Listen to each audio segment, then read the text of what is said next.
The fluorescent lights of JFK Airport cast harsh shadows across the terminal floor as Barron Trump adjusted his plain black baseball cap lower over his eyes. At 18, he had mastered the art of blending in despite his 6'7" frame. Just 2 days before Christmas, the airport buzzed with frustrated travelers, delayed flights, and the constant drone of weather announcements. A massive snowstorm had paralyzed much of the East Coast, leaving thousands stranded. Barron checked his phone, noting 3 missed calls from the White House. Ever since his father's recent return to the presidency, even the simplest tasks had become complicated. He had insisted on flying commercial this time, much to his security details' dismay. "I just want to feel normal sometimes," he had told them. Now, 2 agents dressed as ordinary travelers maintained a discreet distance, almost invisible to the untrained eye. A child's cough caught his attention. 3 gates down, a boy about 7 years old doubled over in a worn-out winter coat, at least 1 size too small. His sister, maybe 10, rubbed his back while their mother dug through her purse with trembling hands. "Tommy, mijo, where did I put your inhaler?" The woman's voice carried notes of exhaustion and fear. She emptied her purse onto the nearby seat, counting coins that spilled across the blue fabric. Her children watched with the quiet resignation of those who had seen this scene too many times before. The girl, wearing a purple backpack decorated with fading science stickers, tried to help. "Mom, maybe it's in the checked bag." "Sophia, we can't get to the checked bag. The flight's canceled, and they're saying we need to rebook." Their mother's voice cracked. "And the rebooking fee." Barron found himself moving closer, pretending to check the departure board. The family had spread their belongings across 3 seats, a few snacks from home, clearly packed to avoid airport prices, a dog-eared copy of Grey's Anatomy that the girl kept touching like a talisman, and a photo tucked into the mother's wallet showing a man in medical scrubs, smiling. The boy's cough worsened. "I'm fine, Mom," Tommy wheezed, but his lips had taken on a slight bluish tinge. Barron watched the mother, whose name tag from what appeared to be a former job read Maria Martinez, RN, pull out a phone with a cracked screen. Her fingers hesitated over the keypad. "Your Tia Carmen would wire us money, but after helping with Dad's funeral." Sophia hugged her mother's arm. "We can sleep here tonight. Lots of people do." That's when Tommy's cough turned into a ragged gasp. Maria's face went pale. "Tommy? Tommy, mijo, look at me." Barron felt the weight of his own wallet, heavy with the privilege he'd been born into. He thought about his father's words from just last week. "With great power comes great responsibility, son, but real leadership? That's knowing when to help, even if nobody's watching." The boy's breathing grew more labored. Maria was now shaking her phone, trying to get it to turn on. "Please, please work." Barron pulled his cap lower and stepped forward. "Excuse me," he said softly, conscious of keeping his voice down. "I couldn't help but overhear. I think I might be able to help." Maria looked up, her eyes first showing confusion, then widening with recognition. Sophia gasped quietly, but Tommy was too focused on trying to breathe to notice anything else. We couldn't possibly." Maria started to refuse, pride warring with desperation on her face. Tommy's next gasp made the decision for her. "I know a way to get his inhaler from your checked bag," Barron said, already signaling to one of his agents with a subtle hand gesture they'd worked out years ago. "And maybe we can figure out the rest after he's feeling better?" Sophia tugged her mother's sleeve. "Mom, I know who he is. It's okay. Look at his eyes. They're kind, like Dad's were." Maria hesitated for just a moment longer, then nodded, tears threatening to spill. "Thank you," she whispered, as Barron's security detail was already making calls to expedite accessing the checked luggage. What none of them knew then was that this chance encounter in a crowded airport terminal would change all of their lives forever. And it would uncover a secret that Barron Trump had kept close to his heart for years. A secret that explained why, of all the stranded travelers that day, he had chosen to help this particular family. But that revelation would have to wait, as right now, a little boy needed to breathe. Barron's security detail moved with practiced efficiency. Within minutes, an agent returned with the family's checked bag, while another discreetly cleared the surrounding area of curious onlookers. Maria's hands shook as she unzipped the suitcase and dug through neatly folded clothes until she found the inhaler. "Here, Tommy. Nice and slow, remember?" She helped Tommy take 2 puffs, counting the seconds between each breath. The boy's chest heaved less frantically, and color gradually returned to his face. Sophia kept glancing between Barron and her brother, curiosity warring with concern. She clutched her copy of Gray's Anatomy closer, her small fingers tracing the spine in what seemed like a nervous habit. "You like medicine?" Barron asked softly, trying to distract her while her brother recovered. Sophia nodded. "I'm going to be a doctor, like my dad was." Her voice caught on the word "was," and Maria reached out to squeeze her daughter's shoulder. The storm outside grew fiercer, snow whipping against the terminal windows in white sheets. The airport's PA system crackled to life. Due to severe weather conditions, all remaining flights today have been canceled. Passengers are advised to rebook at their airline's service desk. Maria's face fell. She looked at the inhaler in her hand, then at her children, the weight of their situation clearly crushing her. We can't," she whispered, more to herself than anyone else. Barron made a decision. He gestured to one of his agents, who approached with a tablet.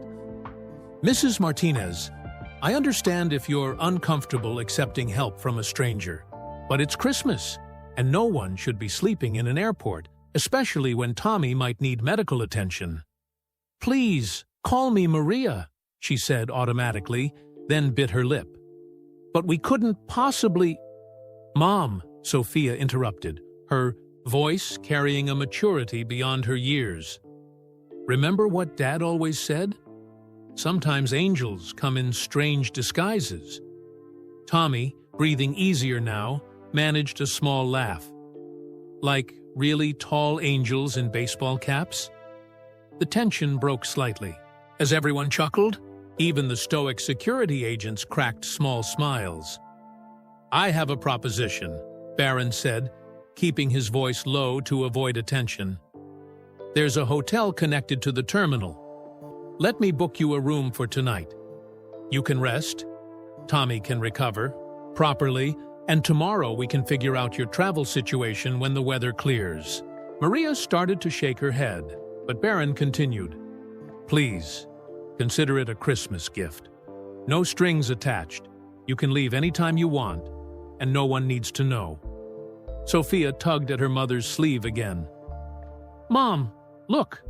She pointed to Tommy, who had already fallen asleep in the uncomfortable airport chair, exhausted from his asthma attack.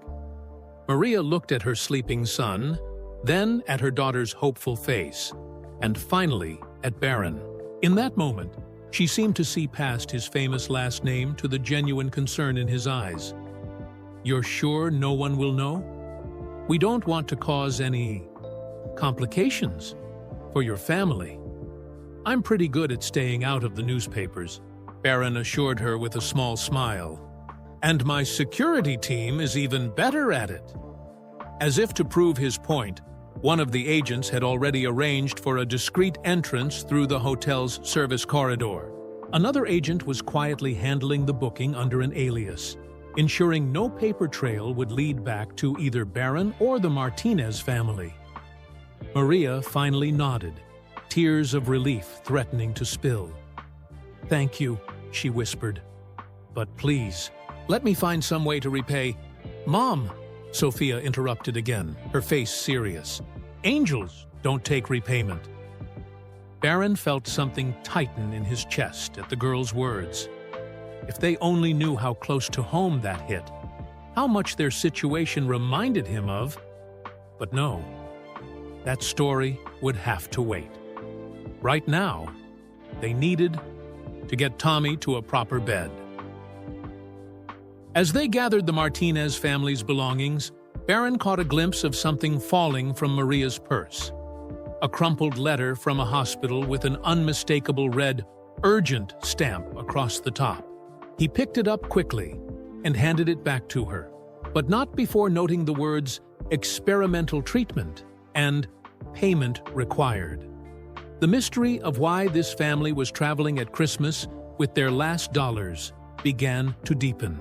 But as they made their way through the quiet service corridor, Barron's mind was already working on a plan. One that would go far beyond a single night in a hotel. After all, he hadn't become known as the quiet problem solver in his family for nothing. The hotel room was modest but clean, with 2 queen beds and a view of the snowstorm that had brought New York City to a standstill. Tommy was already dozing again, his breathing finally steady, while Sophia carefully arranged her few belongings on the desk near the window. Maria sat on the edge of the other bed, staring at her hands as if they held answers to questions she hadn't even asked yet. Barron stood awkwardly by the door, his tall frame making the room feel smaller than it was. One of his agents, Sarah, had positioned herself outside, while Mike remained in the hallway near the elevator. The arrangement gave an illusion of privacy while maintaining security.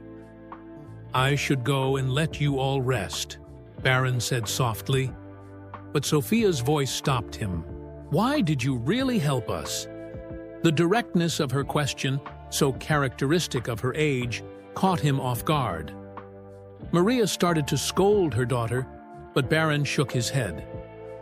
"It's a fair question," he said, pulling up the room's desk chair and sitting down to be at eye level with Sophia. "Would you believe me if I said sometimes people just help because they can?" Sophia's eyes narrowed skeptically. "Dad used to say there's always a reason. He said, that's what makes medicine so interesting. There's always a cause and effect." The mention of her father made Maria's breath catch audibly. Barron noticed how she touched her wedding ring, spinning it 3 times. A nervous habit, perhaps. "Your father sounds like he was a wise man," Barron said carefully, noting how both Sophia and Maria used past tense when speaking of him. "And you're right, there usually is a reason." He paused, considering his next words. "Sometimes, when you've been blessed with resources, you have a responsibility to help others. But sometimes it's also because someone once helped you when you needed it most." His phone buzzed. Another call from the White House. 7 missed calls now. He silenced it again. "Won't you get in trouble?" Tommy's voice came softly from the bed. He had woken up and was watching the exchange with worried eyes. Barron smiled. "For helping a family at Christmas? I think even the president would understand that." "But he's your dad now, too," Tommy said, sitting up slowly. "On TV, they said. He's different this time. Stricter." Maria stood quickly. "Tommy, that's enough questions. Mr. Trump has already done more than enough." "Please, just Barron," he interrupted gently. "And it's okay. They're good questions." He turned back to Tommy. "My father, he's complicated, but he taught me something important. That true character is what you do when no one's watching." Sophia perked up. "Is that why you wear the baseball cap? So no one watches?" A genuine laugh escaped him.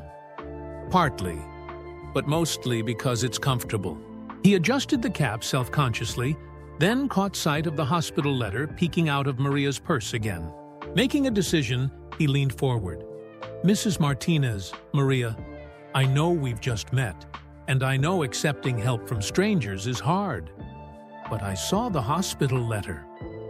He watched her face pale slightly. "I'm not asking you to tell me anything. You don't want to share. But if there's more I can do to help..."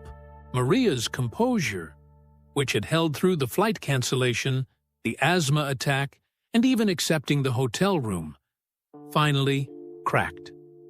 A tear slid down her cheek. "You don't understand," she whispered. "It's not just tonight. It's not just the flight. We're not just traveling for Christmas. We're..." She looked at her children, then back at Barron. "We lost everything. Our home, my job at the hospital. Tommy needs specialized treatment we can't afford here. My sister in Florida, she said we could stay with her until I find work. But..." Sophia moved to her mother's side, wrapping thin arms around her waist. "Mom, show him the letter. He might know someone who could help." Barron's mind was already racing, pieces falling into place. A nurse out of work. A sick child needing specialized care. A family making one last desperate move at Christmas. His phone buzzed again, this time with a text from his father. "Where are you? Security says you're still at JFK. Call immediately." Looking at the Martinez family, Tommy fighting sleep but losing, Sophia holding her mother with the strength of someone twice her age, Maria trying to keep her world from falling. Apart, Barron made another decision, one that would either make his father proud or cause the biggest Trump family argument since the last one. He stood up, his full height making Sophia gasp slightly. "I need to make some calls. But first, I need you to trust me with the whole story, every detail, because I think I might know how to help. Really help. Not just tonight, but permanently." What he didn't tell them was how personal this was becoming for him. How much their situation echoed another story, his story, from long ago. A story only his mother knew, about another Christmas, another hospital, and another stranger who had changed everything. But first, he had to call his father and somehow explain why the president's son was about to get involved in something much bigger than a simple act of Christmas kindness. Barron stepped into the hallway, nodding to Sarah and Mike as he moved to a quiet corner by the ice machine. His finger hovered over his father's number for a moment before he pressed call. "Where have you been?" His father's voice boomed through the phone, a mixture of concern and frustration. "We have the Christmas Eve celebration tomorrow, and your mother..." "Dad," Barron interrupted quietly, something he rarely did. "I need your help with something important." The tone in his voice must have registered because his father fell silent for a moment. "What's wrong, son?" Barron took a deep breath. "Remember when you told me about responsibility? About how sometimes opportunities to do the right thing just appear in front of you? Is this about why you're still at JFK?"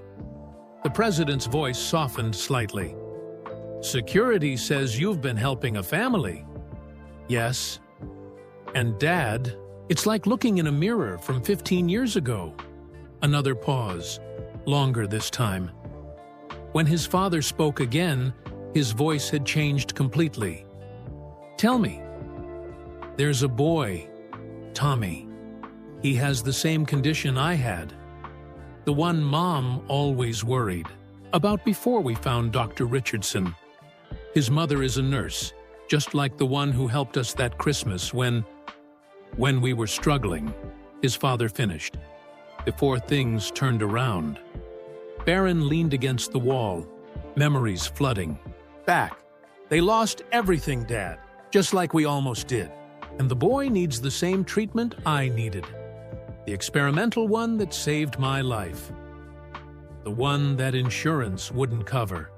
his father added softly, until that anonymous donor stepped in. Exactly. Barron straightened up. Dad? I know. Who helped us back then? I found out last year when I was going through Mom's old papers. And now I have a chance to do the same thing for another family. The line went quiet, except for the sound of his father's breathing. Barron could almost see him sitting in the Oval Office, processing this information. You never told me you knew, the president finally said. Some secrets are meant to stay secret, right? Like how you secretly paid for 3 other families' treatments. After we got back on our feet? A chuckle came through the phone. Your mother told you that too, huh? No. I figured that one out on my own. Barron smiled.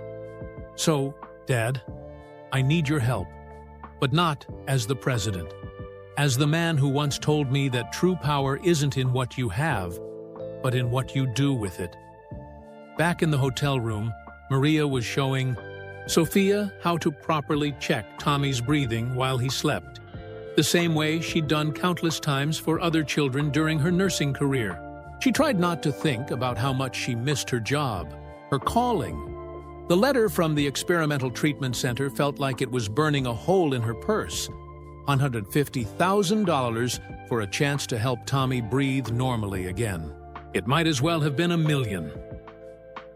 A soft knock at the door made them all jump. Sarah, the security agent, opened it carefully, revealing Barron's tall frame. But something had changed in his demeanor. He stood straighter, more confident, with a slight smile playing at the corners of his mouth. Maria, he said quietly, I just got off the phone with someone who might be able to help. But first, I need to tell you a story about another little boy who couldn't breathe properly, and another Christmas miracle that happened 15 years ago. Sophia's eyes widened. Was that little boy you? Barron nodded, pulling up the desk chair again. It was. And what happened? Next changed not just my life, but how I saw the world forever. He glanced at his phone, now silent. My father always says timing is everything. I don't think it was an accident that we met today. As he settled in to tell his story, none of them realized they were about to become part of something much larger than themselves, a chain of kindness that had started years ago and was about to come full circle in the most unexpected way. But first, they needed to hear about another snowy Christmas, another struggling family, and a mysterious benefactor whose identity had remained a secret until now. Barron leaned forward in his chair, his voice dropping to just above a whisper. Even Tommy, still groggy from his earlier attack, sat up straighter in bed. 15 years ago, my father wasn't president. He wasn't even in politics, Barron began. We were different then. My father had made some business decisions that didn't work out. We weren't poor, but he glanced at Maria. We were scared because I couldn't breathe right, and the experimental treatment that could help me wasn't covered by insurance. Sophia clutched her medical book tighter. Like Tommy? Just like Tommy. Barron nodded. We were at Mount Sinai Hospital right here, in New York. It was Christmas Eve, and my mother was counting what was left in her wallet, trying to figure out how to pay for another breathing treatment. Maria's hand found Tommy's unconsciously, squeezing gently. There was a nurse there that night, Barron continued. She saw how worried my mom was. She stayed late after her shift to help me through a breathing attack. And then she did something that changed everything. She made a phone call. To who? Tommy asked, his voice scratchy but interested. To a doctor she used to work with. Dr. Anna Chen. Barron watched as Maria's face suddenly paled. You know that name, don't you, Maria? Maria's free hand flew to her mouth. Dr. Chen was. She was my mentor. Before she passed away last year. She was the one who first noticed Tommy's symptoms weren't just asthma. She wanted to help us get into the experimental treatment program, but then she got sick herself. And Barron nodded slowly. Dr. Chen was the one who helped my family that Christmas. She didn't just make the call, she connected us with a research foundation that funded experimental treatments for children. Within a week, I was accepted into the program. Within 6 months, I could breathe normally.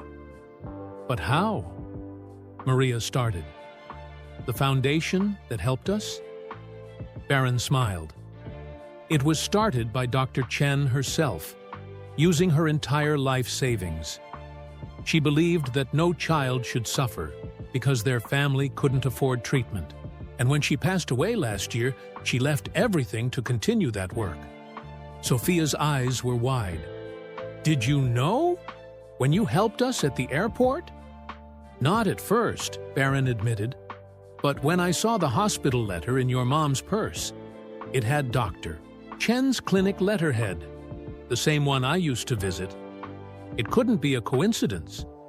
Maria was shaking her head slowly. But the foundation? After Dr. Chen died, they said the funding was gone. That's why we couldn't. That's what I just called my father about, Barron interrupted gently. You see, after Dr. Chen helped us, my father made a promise. Once his business recovered, he would help other families the same way. He's been quietly funding the foundation for years, but anonymously. No one knew except Dr. Chen. Tommy sat up straighter. Even when people said mean things about your dad on TV? Even then, Barron smiled. Sometimes the best things people do are the things no one knows about. Maria's voice trembled. Are you saying? I'm saying that tomorrow morning, Tommy has an appointment at Dr. Chen's old clinic. The foundation will cover everything.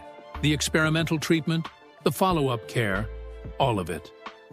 Barron pulled out his phone, showing an email confirmation. And, Maria, they need a new pediatric nurse supervisor, someone who trained under Dr. Chen herself.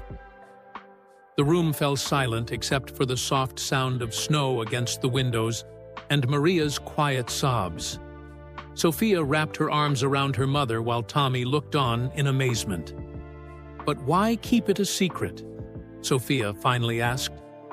Why? Didn't your dad tell people he was helping? Barron thought about his father sitting in the Oval Office, agreeing immediately to restart the foundation's funding, no questions asked, about how some of the best parts of people are the parts they never show the world.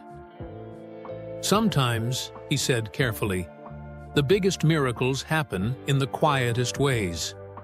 Outside, the snow had stopped falling, and the first stars of Christmas Eve were beginning to shine through breaks in the clouds.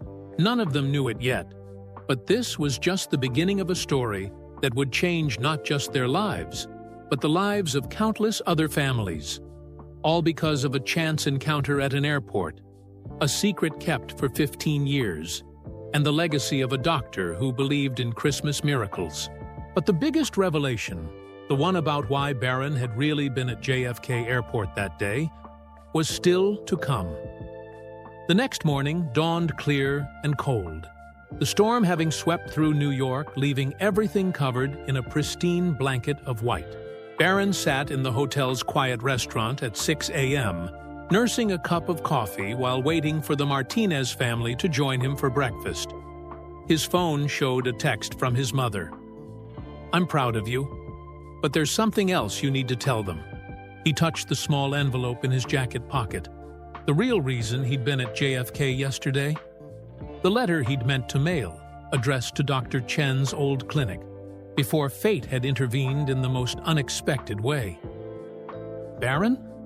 Sophia's voice pulled him from his thoughts. She stood there in her worn coat, eyes bright with excitement. Mom said Tommy's breathing was perfect all night. Behind her, Maria guided Tommy toward their table, her face showing the relief of a mother who had finally gotten a full night's sleep. They slid into the booth, Maria looking somewhat uncomfortable in the upscale setting. "I ordered hot chocolate for everyone," Barron said, gesturing to the steaming mugs being delivered. "I hope that's okay." Tommy wrapped his hands around his mug, the simple pleasure of warm chocolate bringing color to his cheeks. "Mom says we're going to the doctor today." "That's right," Barron nodded, then took a deep breath. "But before we go, there's something else I need to tell you about why I was really at the airport yesterday." Maria looked up sharply. "What do you mean?" Barron pulled out the envelope, placing it on the table between them. "Yesterday wasn't just any day. It was exactly 15 years since Dr. Chen helped my family. Every year on that day, I write a letter to her clinic, telling them about another year of being able to breathe freely. It was my way of saying, thank you." Sophia reached for the envelope with careful fingers. "But Dr. Chen died." "I know. I found out last year. But I still wrote the letter. I was going to mail it from the airport before flying to Florida for Christmas with my family." He smiled sadly. "I didn't know about the foundation closing, about her passing. I've been away at school, and with everything happening with my father's campaign." "You were going to mail a letter to a clinic that wasn't even open anymore?" Tommy asked, confusion clear in his voice. "Sometimes," Barron said softly, "we do things not because they make sense, but because they matter to our hearts." He looked at Maria. "But meeting you yesterday, it wasn't a coincidence. Dr. Chen used to say that the universe has a way of putting the right people in the right place at the right time." Maria's hands trembled slightly as she reached for the envelope. "May I?" Barron nodded. As she opened the letter and began to read, her eyes widened. The paper shook in her hands. "This isn't just a thank you letter," she whispered. "This is my application," Barron finished quietly. "To join the Foundation's board, to help run it. I didn't know it had closed, but now maybe we can restart it, make it stronger, help more families." Sophia's face lit up with understanding. "That's why you were really at the airport. You were going to mail this before telling your dad you wanted to help run the foundation." "But why keep that a secret?" Tommy asked, chocolate mustache forgotten on his upper lip. Barron leaned back, memories washing over him. "Because sometimes the best gifts are the ones that come with no fanfare. Just like Dr. Chen helped us quietly, just like my father funded other families secretly."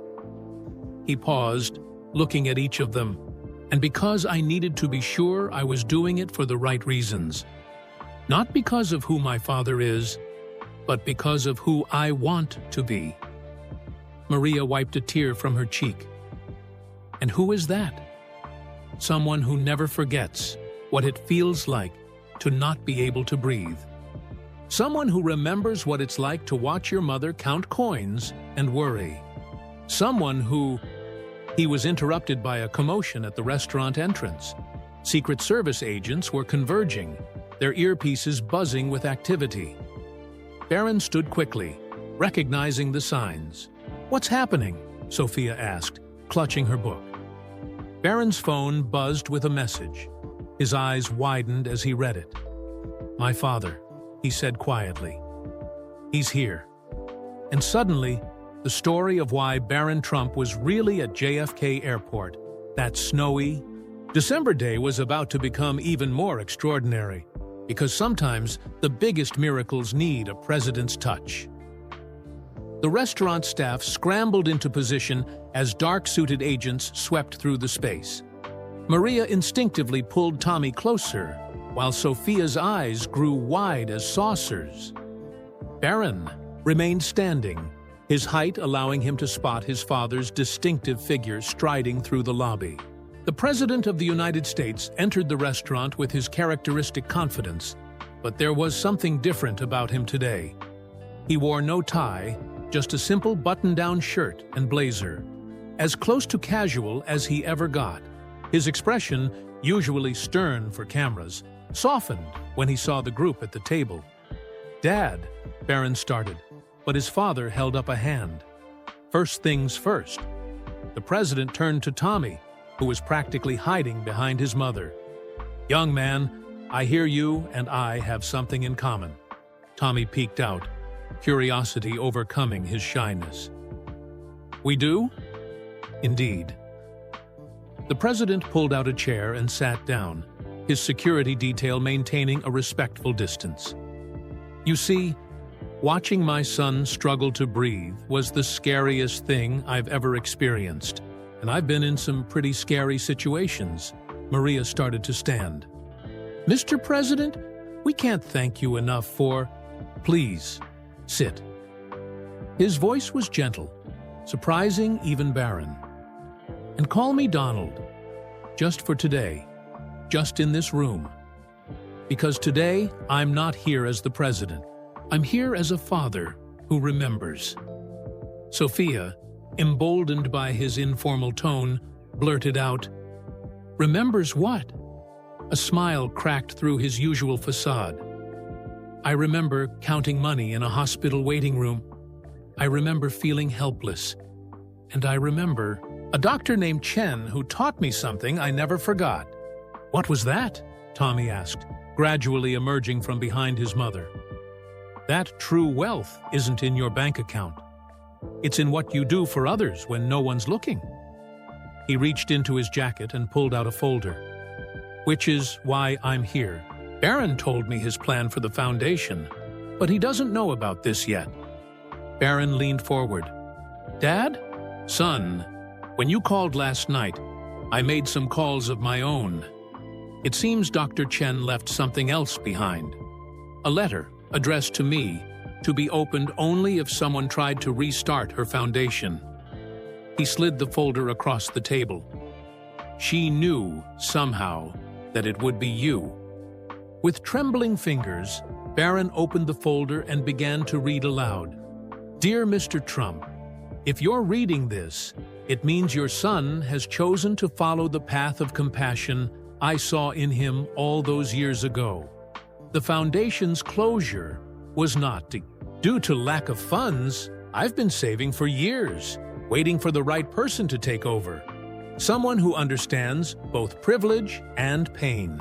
Someone who knows what it means to struggle for breath. Your son.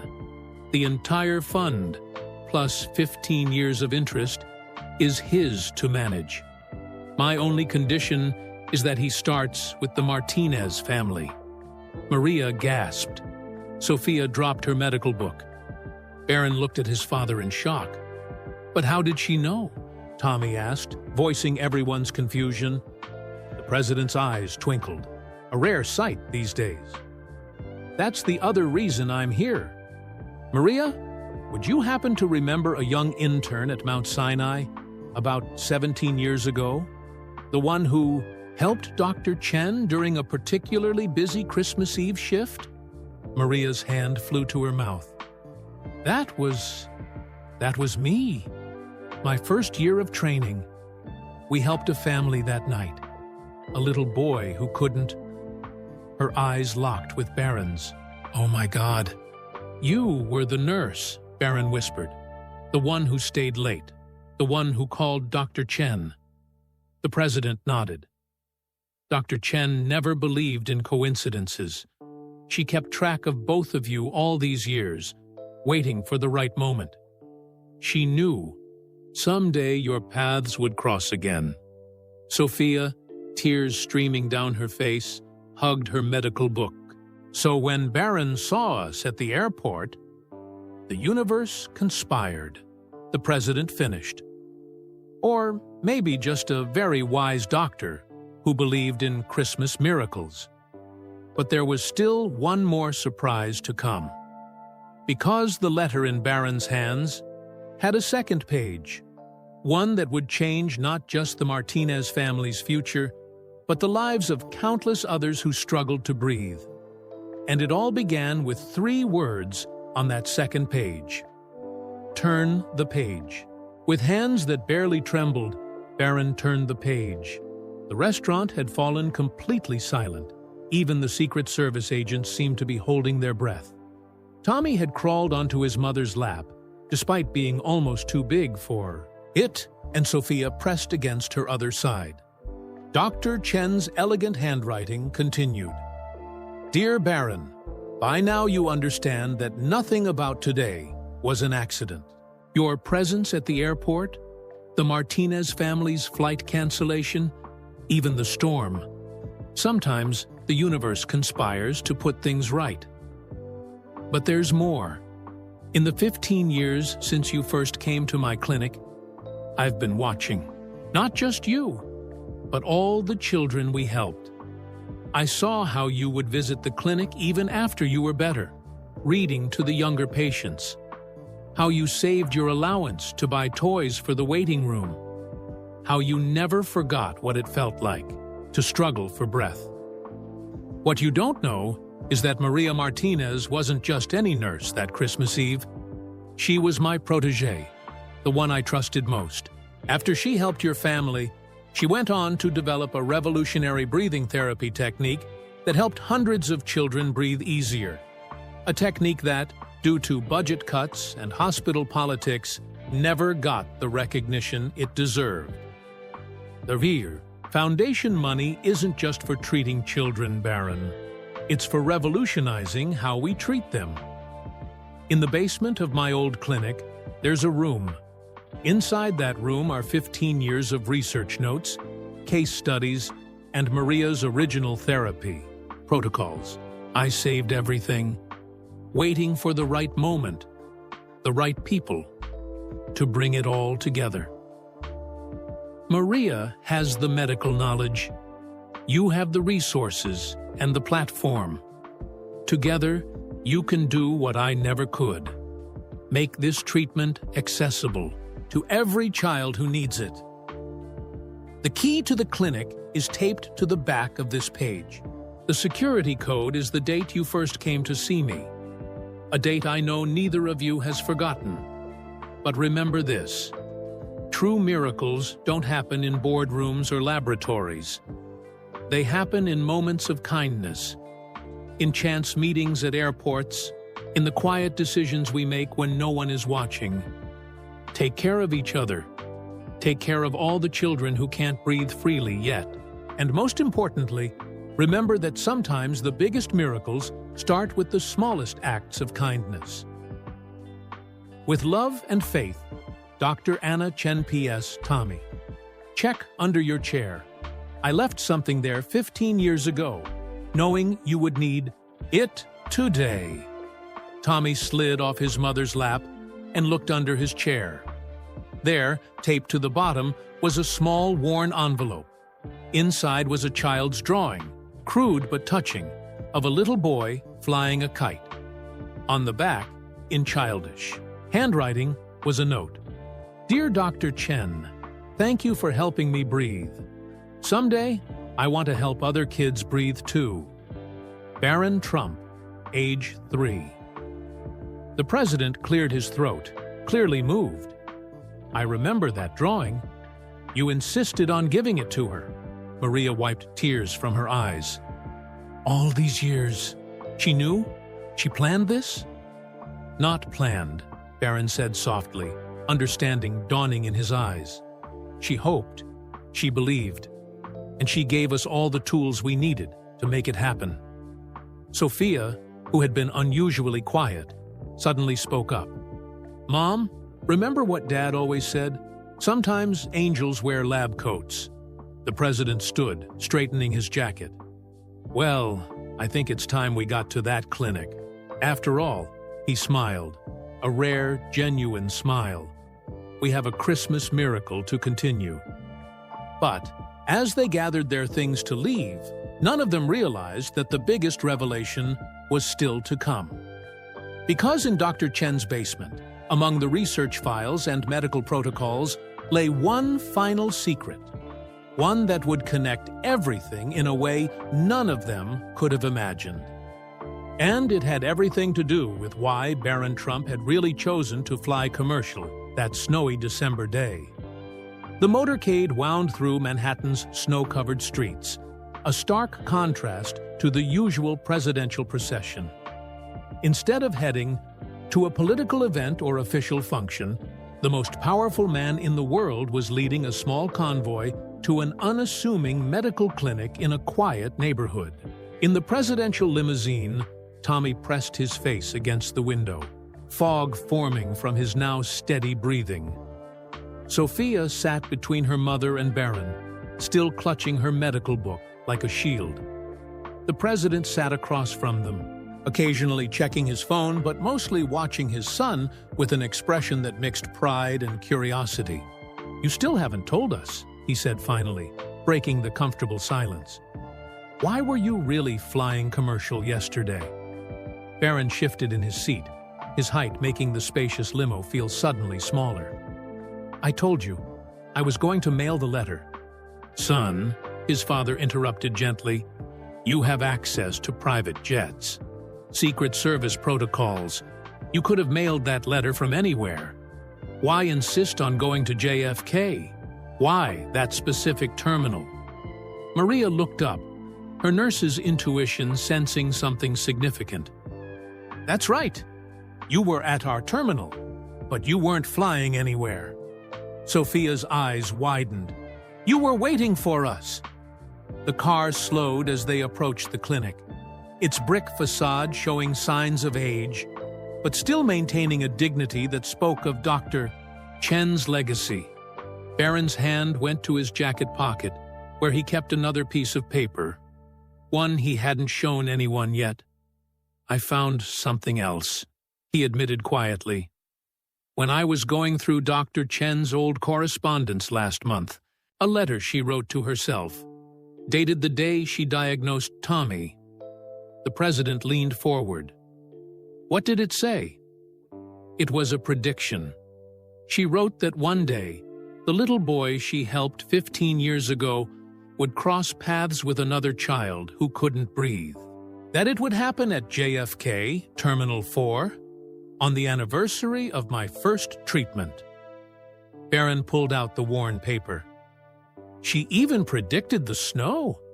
Tommy's breath fogged up the window again. But how could she know? "Because," Maria whispered, realization dawning, "she scheduled our appointment for yesterday, the one we missed because we couldn't afford it. She knew we'd be there." The car came to a stop.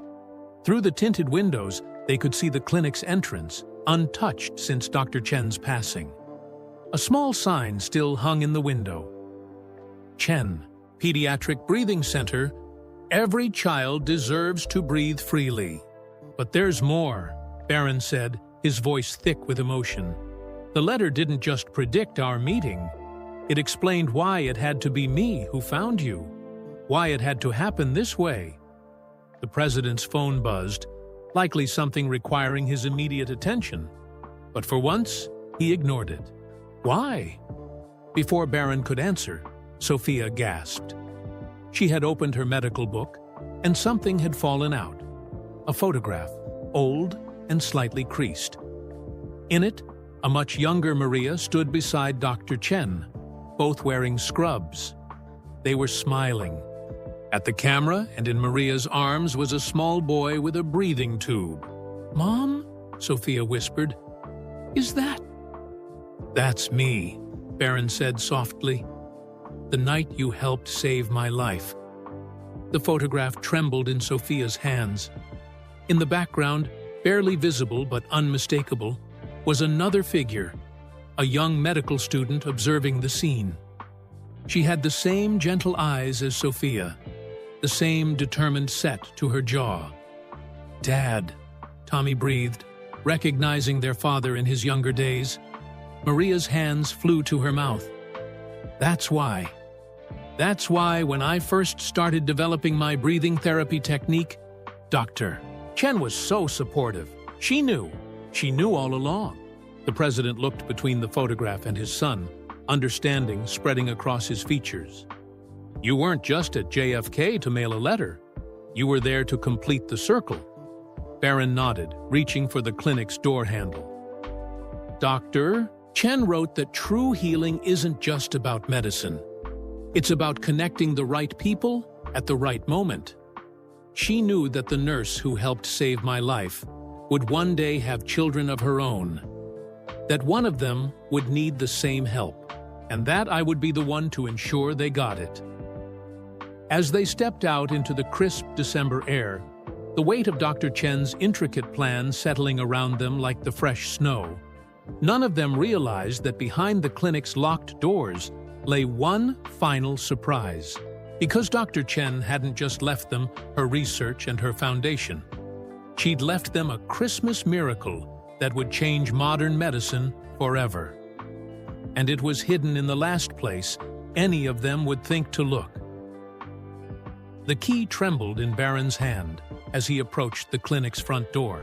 Years of memories washed over him, the countless visits, the gradual improvement in his breathing, the gentle guidance of Dr. Chen. Behind him, the president's security detail maintained a respectful perimeter, their usual stern expressions softened by the weight of the moment. "Would you like to do the honors?" Barron asked Tommy, holding out the key. The boy looked at his mother for permission, then stepped forward, accepting the key with careful fingers.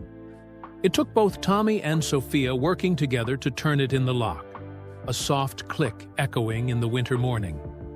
The door swung open with a gentle creak, releasing the scent of old books and antiseptic, a smell that immediately transported Barron back to his childhood. Maria reached for the light switch, but nothing happened. Power's been off since. She couldn't finish the sentence. The president pulled out his phone, activating its flashlight. "The basement, you said?" They moved through the darkened clinic, their footsteps echoing on the linoleum floors. Dust covers draped the waiting room furniture like ghosts, and the walls still held faded posters about proper breathing techniques. Sophia paused at each one, her medical book clutched tight against her chest. "Here," Maria said, stopping at a door marked storage. Dr. Chen's private research room was through here. But, she frowned, the security keypad is different. This isn't the one I remember. Barron stepped forward, studying the modern-looking device. She wrote that the code was the date of my first visit. He punched in the numbers. 12:24 tons. Nothing happened. Tommy tugged at his sleeve. Maybe it's not the date she meant. The president moved closer, his flashlight illuminating the keypad. "Son, think. What was the first date that really mattered?" Barron closed his eyes, remembering. Not the first official visit, but the night in the ER. The night a young nurse stayed late to help a frightened family. The night everything changed. He entered a new sequence, 12:23:10. The door clicked open. They descended the stairs slowly, the president's flashlight casting long shadows on the walls. At the bottom, they found not the dusty storage room they expected, but a state-of-the-art research facility. Motion sensors detected their presence, and suddenly the room blazed with light. "Emergency generator," Maria whispered, looking around in awe. She kept it running all this time. The space was immaculate. Clean workbenches, modern medical equipment, and walls lined with filing cabinets. But what caught everyone's attention was the large screen mounted on the far wall, displaying a single message. "Welcome, Barron. I've been waiting for you to bring them home." Sophia pressed closer to her mother. "How?" "Motion and facial recognition," the president mused, examining the system. She set this up to activate only when specific people entered the room.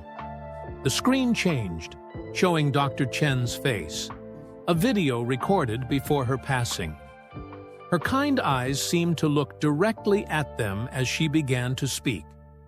"If you're watching this, then everything has happened as I hoped."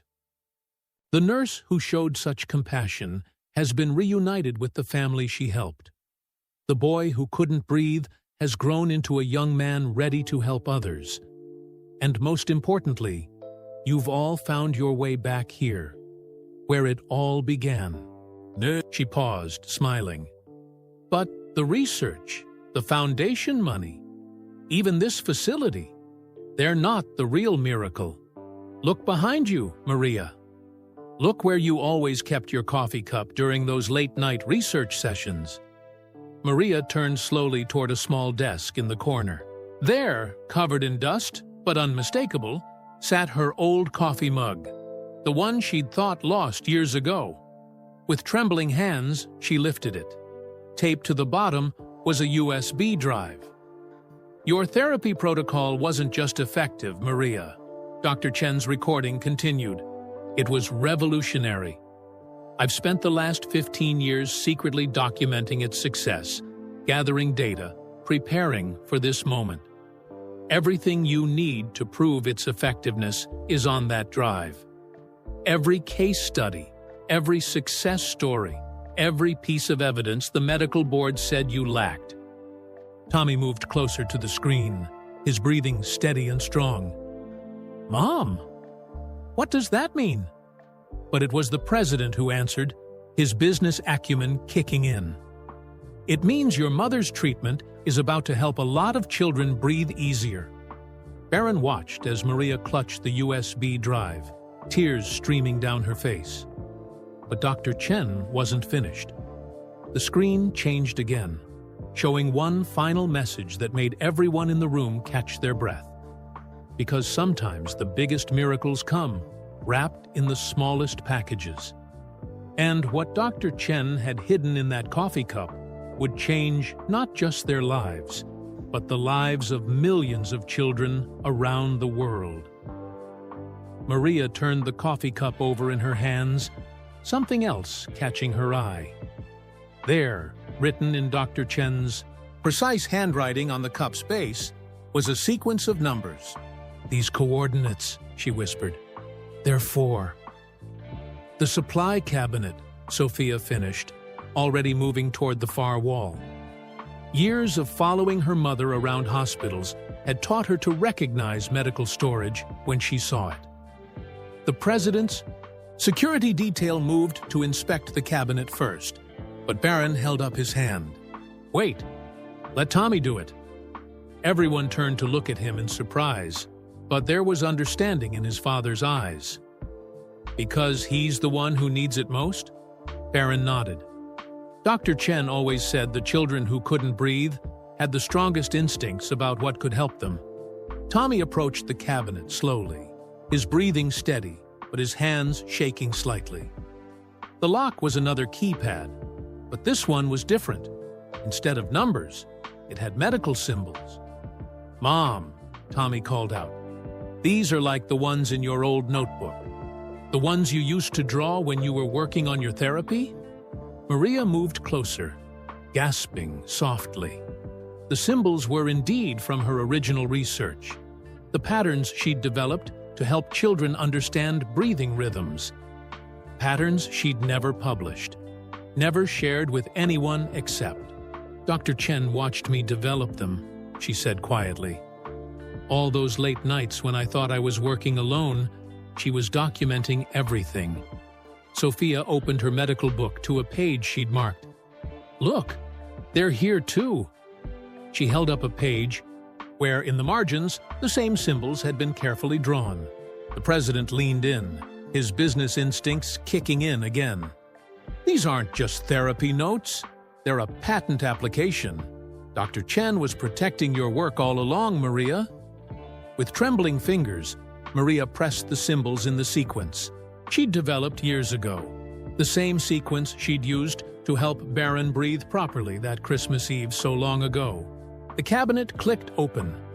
Inside, instead of medical supplies, they found hundreds of thumb drives, each labeled with a child's name and date. And at the center, a larger hard drive with a simple label. The Breath Protocol, a revolutionary treatment by Maria Martinez, Ph.D. Ph.D.? Maria whispered. Another video began playing on the screen. Dr. Chen appeared again, but this time the video was dated just days before her passing. "Maria, you never knew, but I submitted your research to Johns Hopkins. Your therapy protocol wasn't just effective, it was worthy of a doctoral thesis. The degree has been waiting for you. All you needed was the proof of your research's success." She smiled. "And now you have it. 15 years of documented cases, including one very special patient who grew up to be 6 feet 7 inches tall." Barron touched his chest unconsciously, remembering the breathing exercises Maria had taught him that first night. "But there's more," Dr. Chen continued.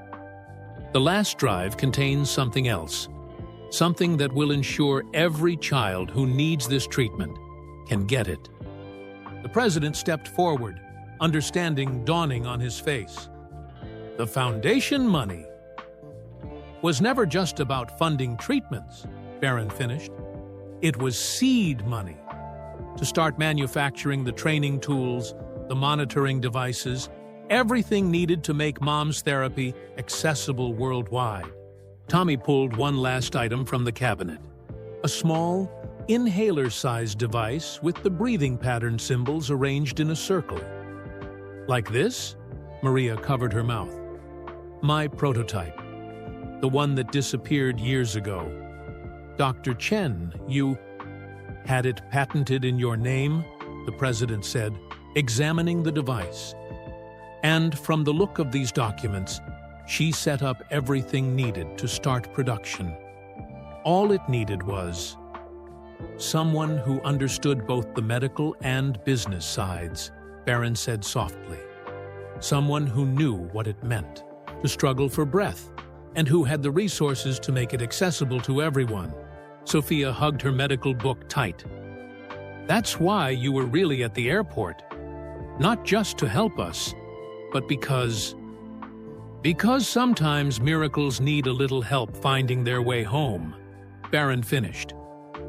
As the sun rose higher outside, casting long shadows through the clinic's windows, they all stood in silence, understanding the magnitude of what Dr. Chen had orchestrated.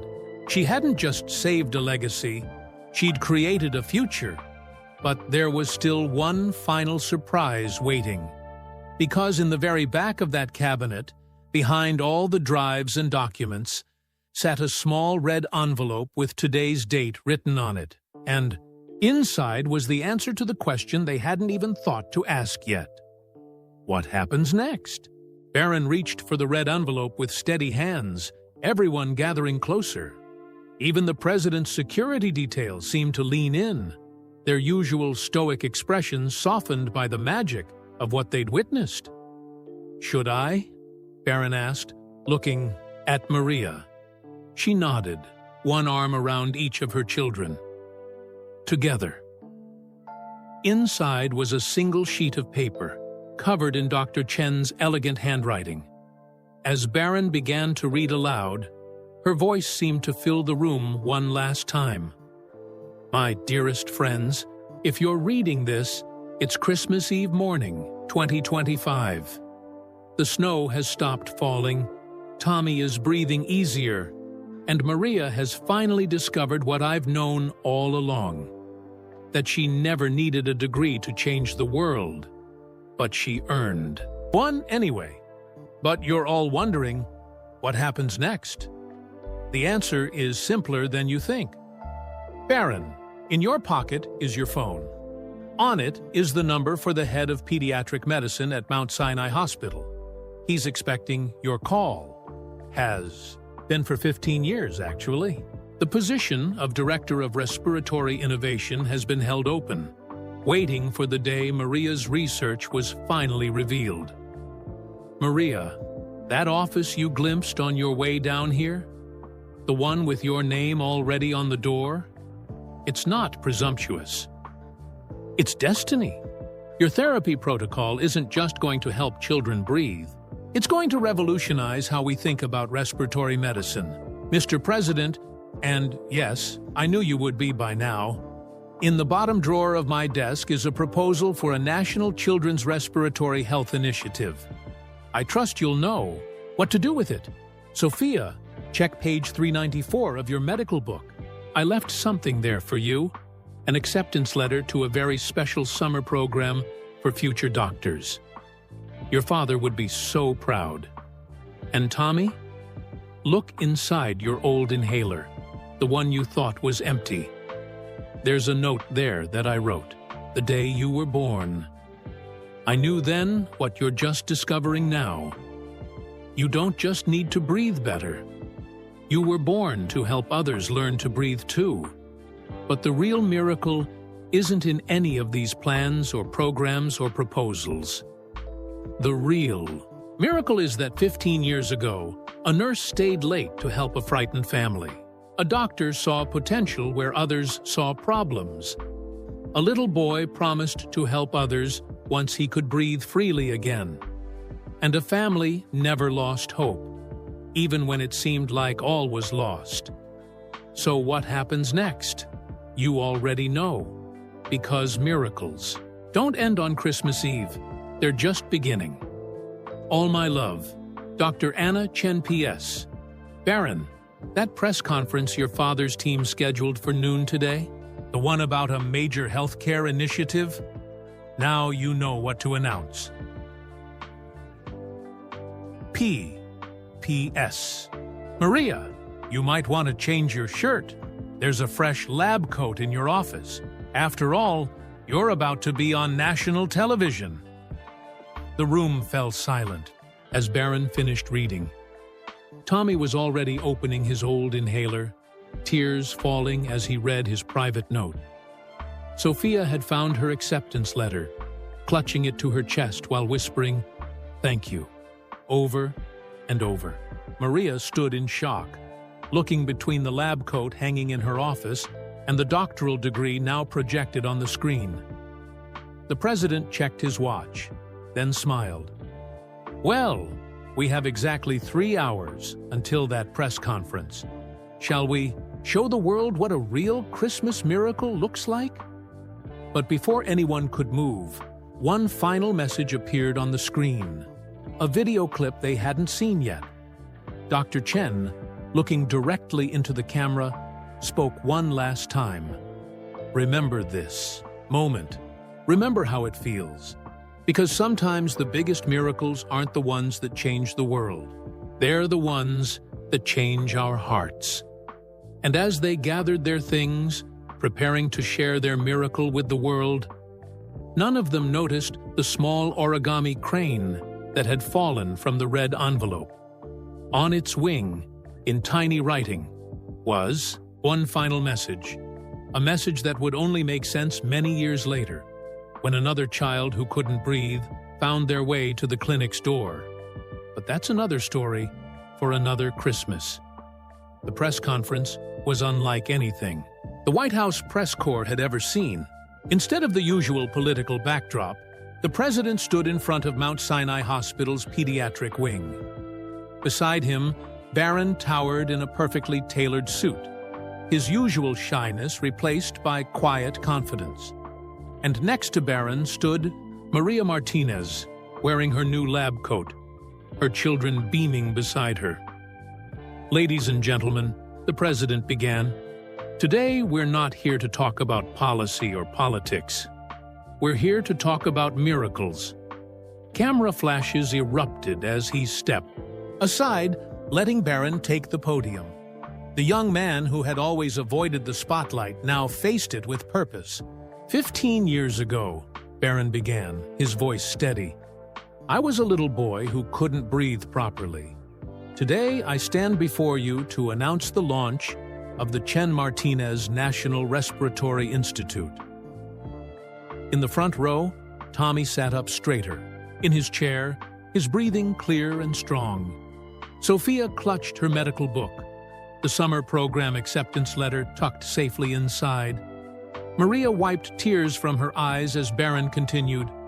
This institute will revolutionize pediatric respiratory care across the nation. Thanks to Dr. Maria Martinez's groundbreaking therapy protocol, He paused as applause broke out. Every child who struggles to breathe will have access to the treatment they need. The president stepped forward again. I'm announcing today a $5 billion federal initiative to implement this program in every children's hospital in America. Because no parent should ever have to count coins in an emergency room. No child should ever have to struggle for breath. As the cameras flashed and reporters called out questions, Sophia tugged on her mother's lab coat. "Mom, look!" She pointed to the hospital entrance, where families were already gathering. Parents holding children with inhalers, nurses wiping, tears, doctors standing in respectful silence. Tommy walked over to one little girl who was using an inhaler. "Hi," he said softly. "I know how you feel, but it's going to get better now." The press conference continued, but something more important was happening in that crowd. Phones were coming out, not to record the president, but to capture the moment when Maria knelt down beside the little girl Tommy had befriended, showing her the breathing exercises that had saved her own son.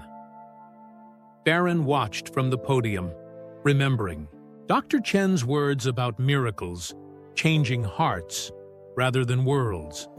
But maybe, he realized, sometimes they could do both. 3 months later, the clinic had been transformed into the Institute's headquarters. Maria's office, no longer dusty, buzzed with activity. Her therapy protocol was being taught to doctors worldwide via virtual training sessions. Sophia spent her afternoons after school helping to organize the Children's Reading Corner, where kids waiting for treatment could read about science and medicine. And Tommy? He had started a video blog teaching other kids the breathing techniques that had changed his life. It had gone viral overnight. The president made regular visits, always without cameras, often sitting in the waiting room reading to children while their parents met with doctors. And Barron, when not helping manage the foundation, could be found in the research lab, working alongside Maria to develop new ways to make the treatment even more accessible. But it was on a quiet evening, exactly 3 months after that snowy Christmas Eve, that the origami crane's message finally revealed its importance. A young mother rushed in with her daughter, clutching a newspaper article about the Institute. The girl's breathing was labored, her lips slightly blue, just as Tommy's had been that day at the airport. As Maria began the initial examination, she noticed something familiar about the mother's face. Then she saw the coffee cup in her hand, the exact same kind she used to use during her late-night research sessions. "I used to be a nurse too," the woman said softly. "Before my daughter got sick, I had to quit to take care of her." Maria looked at Barron, who had just walked in. He was already reaching for his phone, a smile playing at his lips, because sometimes miracles don't just come full circle. Sometimes they start a whole new one. And on Dr. Chen's origami crane, visible now in its display case in the Institute's lobby, those tiny written words finally made sense. For every breath given in kindness, 1,000 more will follow. This is just the first. ACE. But somewhere in New York City, in another airport terminal, on another snowy evening, another story is just beginning.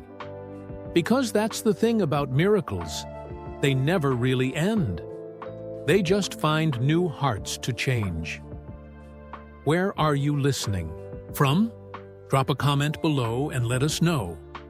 And if this story touched your heart, don't forget to hit that like button. See you in the next story. Thank you.